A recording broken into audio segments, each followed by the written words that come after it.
asked, so you will be able to respond. But the President does get this question. I want to call on Michael Jones.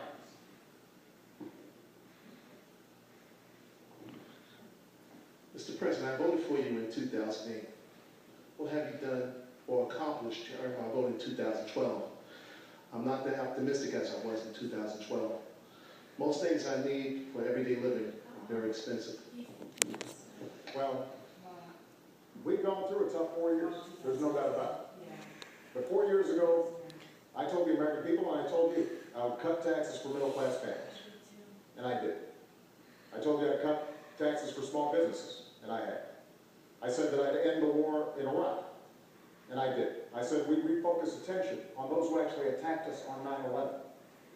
And we have gone after al-Qaeda's leadership like never before, and Osama bin Laden is dead.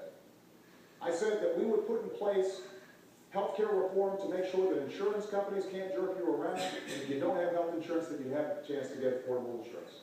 And I have. I committed that I would rein in the excesses of Wall Street, and we passed the toughest Wall Street reforms since the 1930s.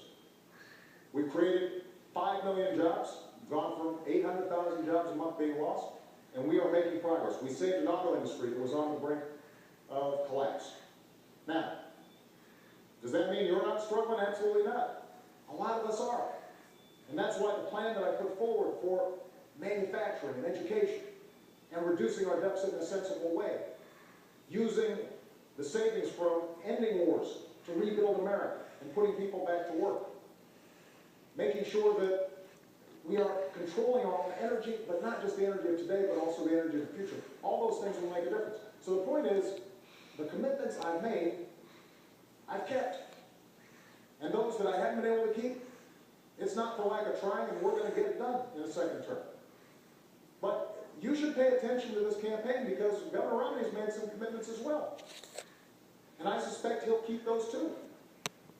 You know, when members of the Republican Congress say, we're going to sign a no-tax pledge so that we don't ask a dime for millionaires and billions to reduce our deficit so we can still invest in education and helping kids go to college. He said, me too. When they said, we're going to cut Planned Parenthood funding, he said, me too. When he said, we're going to repeal Obamacare, first thing I'm going to do, despite the fact that it's the same health care plan that he passed in Massachusetts and is working well. He said, me too. That is not the kind of leadership that you need, but you should expect that those are promises he's going to keep. And the choice of this election is going to be whose promises are going to be more likely to help you in your life, make sure your kids can go to college, make sure that you are getting a good paying job, making sure that Medicare and Social Security will be there for you. Thank you. Governor. I think you know better. I think you know that these last 4 years haven't been so good as the President just described, and that you don't feel like you're confident that the next 4 years is going to be much better either.